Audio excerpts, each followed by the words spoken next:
ആരാ? കുറച്ച് വെള്ളം തരുമോ കുടിക്കാൻ? ഇവിടെ എത്തിയപ്പോ പ്രഷർ കൂടി. ഇത്രയും നേരം ആ ഗേറ്റിൽ കുത്തിയിരിക്കുകയായിരുന്നു.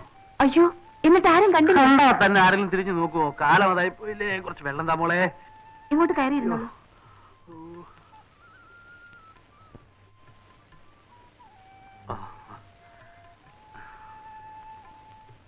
ഇതാ.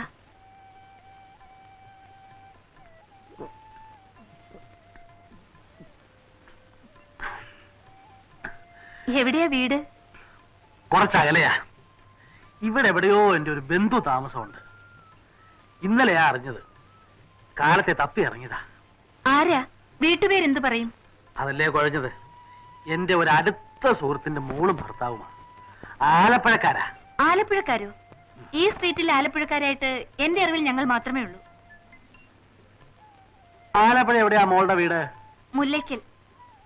അമ്പലത്തിന്റെ കിഴക്ക്. അച്ഛന്റെ പേരെന്താ? വാസുദേവക്കുറുപ്പ്. ദൈവമുണ്ടെന്ന് പറയുന്നതിൽ വല്ല അത്ഭുതമുണ്ടോ മോളെ? അല്ലെങ്കിൽ ഇവിടെ എത്തിയപ്പോ തന്നെ പ്രഷർ കൂടാനും, വന്ന് വിളിച്ചപ്പോ മോള് തന്നെ കഥ തുറക്കാനും, വെള്ളം ചോദിച്ചപ്പോ മോര് കൊണ്ടത്തരാനും. ഇതിനാണ് മുജ്ജന്മ ബന്ധം എന്ന് പറയുന്നത്. ഈ വീടാകാൻ 6 മണി മുതൽ തപ്പി കിടക്കുന്നത്. എനിക്ക് മനസ്സിലായില്ലെന്ന്. ഞാനും വാസുദേവനും 10ാം ക്ലാസ് വരെ സനാതനത്തിൽ ഒന്നിച്ചു പഠിച്ചവരാ. ജയവിജയന്മാരെ പോലെ കഴിഞ്ഞവരാ ഞങ്ങള്. നിന്റെ കല്യാണത്തിന് വന്നില്ല എന്നുള്ളതാ എന്റെ പേരിലുള്ള പരാതി. അതെങ്ങനെ? ഞാനിന്ന് കാശ്മീരിലല്ലായിരുന്നോ? ഒരു കാര്യം ചെയ്യും, ഈ വേഷമൊക്കെ മാറി ഒന്ന് ഇറങ്ങ്, നമുക്ക് വീട്ടിലേക്കൊന്ന് പോയിച്ചു വരാം. ചേച്ചിക്കാ നിന്നെ കാണണമെന്ന് വലിയ നിർബന്ധം. ചേട്ടനോടൊന്ന് ചോദിക്കാതെ? അത് ധർമ്മം. വീട്ടിലുള്ള ആണുങ്ങളോട് ചോദിച്ചിട്ട് കുടുംബത്തിൽ പറഞ്ഞ പെണ്ണുങ്ങൾ എന്തും ചെയ്യും. എന്റെ ഭാര്യ അങ്ങനെയാ. അല്ല, അത് വീട്ടിൽ വന്ന് കാണുമ്പോ നിനക്ക് മനസ്സിലാവും. നിന്റെ ഭർത്താവ് ഓഫീസിൽ പോകുന്നതിന് വരണമെന്ന് വിചാരിച്ചാ കാലത്തെ കുത്തിപ്പിടിച്ചിറങ്ങിയത്. ഞാൻ ചായ എടുക്കട്ടെ? ഇനി ഇപ്പൊ ചായയോ ചോറോ എന്ത് വേണേലാവാം. മോളെ, ഇന്ന് തന്നെ വാസുവിന് എഴുതിക്കോ. PK നായരും അമ്മ വന്നിരുന്നു, വിശേഷങ്ങളൊക്കെ പറഞ്ഞു. ഇന്നോ നാളെയോ ഞാൻ മാമ്മന്റെ കൂടെ വീട്ടിലേക്ക് പോകും. നീ ഇവിടെ താമസിക്കാൻ വന്ന വിവരം എന്നെ അറിയിച്ചില്ലല്ലോ എന്നോർത്തവൻ നാണം കിടണം.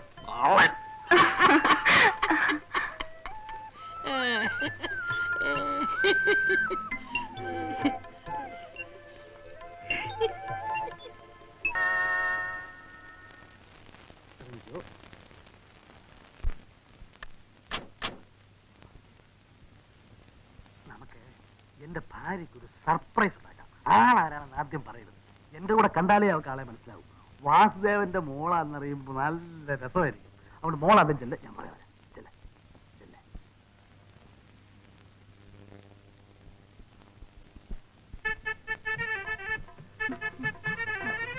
സരസ്വതിയമ്മേന്നല്ലേ പേര്? ആരാ? മോളെവിടെ? മീനു. മനസ്സിലായില്ലല്ലോ. ഞാൻ ആരാണെന്ന് ഒടുവിലേ പറയൂ. അമ്മയ്ക്ക് മീനു എന്നൊരു മോളില്ലേ? മീനു എവിടെ? മോളെ മീനു, ദാ വരുന്നു അമ്മേ.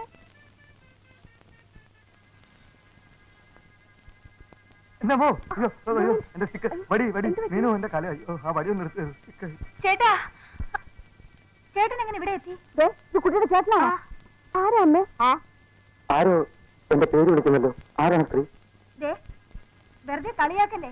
അന്ധന്മാർക്ക് കണ്ണടയും മടിയും കൊടുക്കാനാണെന്ന് പറഞ്ഞ് ഇങ്ങോട്ടാണോ പോകുന്നത്?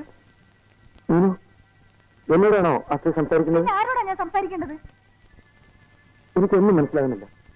ചിലപ്പോ ആ സ്ത്രീക്ക് ആള് മാറിപ്പോയതായിരിക്കും, അല്ലെങ്കിൽ മാനസികമായ എന്തെങ്കിലും തകരാറായിരിക്കും. പാവം. ചേട്ടാ, വെറുതെ തമാശയായി വിചാരിക്കില്ലേ കേട്ടോ. ഏതോ സ്ത്രീ എന്നെ തുടങ്ങി.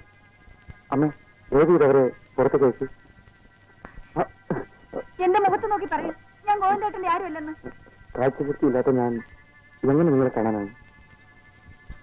എന്റെ കണ്ണു എടുത്ത് പ്ലീസ്. എന്ന് മുതലേ ഗോവിന്ദേട്ടന്റെ കാഴ്ച പോയത്? ആരെ കബളിപ്പിക്കാൻ വേണ്ടിയാണ് ഈ നാടകം? മീനു, ഇവർ പോകുന്നില്ലെങ്കിൽ ഞാൻ പോകാം. മനുഷ്യനെ ഇങ്ങനെ സ്വയം കെടുത്തിയാൽ? വേണ്ട, ആരും പോണ്ട. ഞാൻ പോലീസിനെ വിളിക്കാം. വരട്ടെ, പോലീസ് വരട്ടെ. ഈ കള്ളക്കളി എന്തിനാണെന്ന് അപ്പൊ മനസ്സിലാവുമല്ലോ. വേണ്ട മീനു, വെറുതെ പോലീസിനെ ബുദ്ധിമുട്ടിക്കണ്ട. നീ വിളിക്കേ, രണ്ടെണ്ണത്തിനും പിടിച്ചാത്താക്കാം. പറയടാ പറയടാ. എനിക്കറിയില്ല. ഇല്ല. ഗോവിന്ദേട്ടൻ കെട്ടി താലി തൊട്ട് സത്യം ചെയ്യാമോ എന്നെ അറിയില്ലെന്ന്? ഞാൻ ഗോവിന്ദേട്ടന്റെ ഭാര്യയല്ലെന്ന്. താലിയോ? ഞാനെന്തിനാ? സത്യം ചെയ്യണോ? അന്യ സ്ത്രീകളുടെ താലിയിലോ ദേഹത്തോ തൊടുന്നത് പാപമല്ലേ? അല്ല, ഗോവിന്ദേട്ടൻ ഈ താലി തൊടാം. സത്യം അറിയാനല്ലേ? സത്യം ചെയ്യാനാ പറഞ്ഞത്. ശരി, എവിടെ താലി?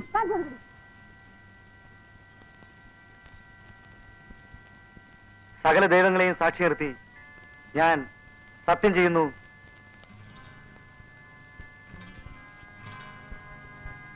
ഈ പെൺകുട്ടി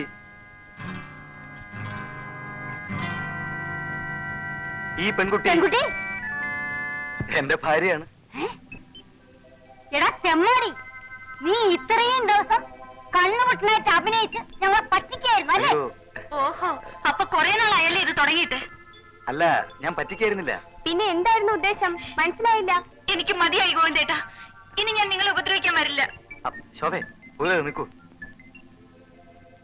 അല്ല, നിങ്ങളൊക്കെ വിചാരിക്കുന്നത് പോലെ അത്ര വലിയ ഗൗരവമുള്ള പ്രശ്നമൊന്നുമല്ല ഇത്. ഞാനും മീനുന്റെ അച്ഛനും തമ്മിൽ ഒരു ബെറ്റ് വെച്ചു, ഒരു ജെന്റിൽമാൻസ് ബെറ്റ്. ബെറ്റി തോക്കുന്നതോ പോട്ടെ, നിന്റെ ഭർത്താവ് തല മുട്ടയടിച്ച് നടക്കുന്നത് കാണാനുള്ള കരുത്ത് നിനക്കുണ്ടോ ശോഭ? എന്ത് ബെറ്റായാലും ദിസ് ഇസ് ടു മച്ച്. ചേടാ, നമ്മുടെ മീശകാരി തന്നോട് വെച്ച ബെറ്റ് എന്തിനായിരുന്നു അച്ഛനായിട്ട് ബെറ്റ് വെച്ചത്? പറയാം, ഞാൻ പറയാം. പക്ഷേ ഇവിടെ നടന്നതൊക്കെ ഒരു കളിയായിട്ടേ നിങ്ങളൊക്കെ എടുക്കാവൂ. അതൊക്കെ പിന്നെ തീരുമാനിക്കാം. കാര്യം പറയൂ.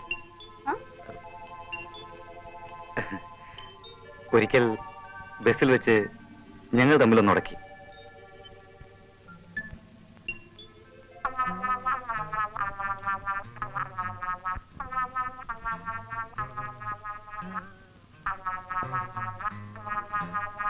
ചേടാ, എന്നാലും നീ പൊട്ടക്കണ്ണന്റെ വേഷം കെട്ടി എന്റെ മോളെ വശീകരിക്കാൻ നോക്കിയല്ലോടാ. അയ്യോ അമ്മേ, അല്ല ചേച്ചി, സത്യമായിട്ടും എനിക്ക് യാതൊരു ദുരുദ്ദേശം ഉണ്ടായിരുന്നില്ല. ഇങ്ങോട്ടൊന്ന് വരട്ടെ, വെച്ചിട്ടുണ്ട് മീശയുടെ ഒരു ബെറ്റ്.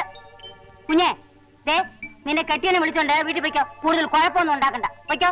ഞാൻ പറഞ്ഞിട്ടല്ലല്ലോ ഇങ്ങോട്ട് വന്നത്. ഇനി വരികയോ പോവോ എന്ത് വേണോ ചെയ്യട്ടെ, ഞാൻ പോകുന്നു. ശോഭേ, നിക്ക് നിക്ക് നിക്ക് നിക്ക് നിക്ക്.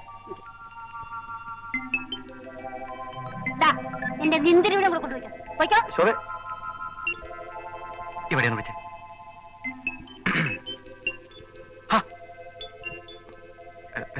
ശോഭേ, ശോഭേ, ശോഭേ, ചൂടാതെ നിനക്ക് ഞാൻ ഒന്നൊരു സാരി വാങ്ങിച്ചു തരാം. ഇതൊക്കെ ചേട്ടൻ്റെ ഒരു തമാശയല്ലേ?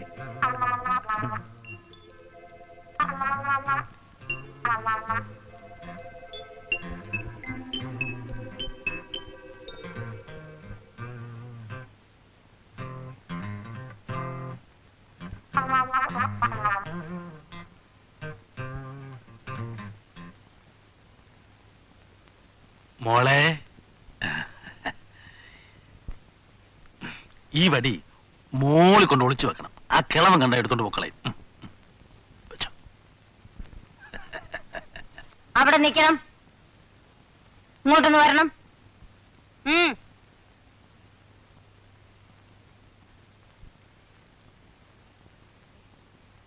വലിയ ധർമ്മപുത്രാണല്ലേ? ബെറ്റ് വെച്ച് വെച്ച് ഭാര്യയും മകളെയും വരെ ബെറ്റ് വെക്കുക അല്ലേ? എന്താ സരസ്വതി ഈ പറയുന്നത്? മോളെ വടിഞ്ഞതാ. നിങ്ങളെ ഒന്ന് അകത്തേക്ക് വരണം. എന്തിനാ സരസ്വതി? എനിക്ക് നിങ്ങളൊന്ന് സംസാരിക്കാനുണ്ട്. ഇവിടെ വെച്ച് നമുക്ക് അകത്ത് പോയി സംസാരിക്കാന്നേ. അതെ, ഇവിടെ വെച്ച് പറയാവുന്ന കാര്യങ്ങളല്ലേ ഉള്ളൂ സരസ്വതി. നമ്മൾ ബെറ്റ് വെച്ചോ? ആരോട്? പൊട്ടക്കെണ്ണം പറഞ്ഞു കൊടുത്തായിരിക്കും. നിങ്ങൾ ബെറ്റ് വെച്ചോ? ബെറ്റ് വെച്ചോന്ന്? ഒരു ബെറ്റ് വെച്ചു. ബെറ്റ് വെക്കോ? സരസ്വതി, അബദ്ധം പറ്റിപ്പോയതാ. അതെ, ഇനി മേലെ ഞാൻ ആരോടും ബെറ്റ് വെക്കൂല. ഇനി ബെറ്റ് വെക്കുവോന്ന്? ഇല്ല, തീർച്ച. മേലാൽ അങ്ങനെ ചെയ്യോ? ചെയ്യൂല, ചെയ്യൂല. എന്താ ഉറപ്പ്? ബെറ്റ് വെക്കാം.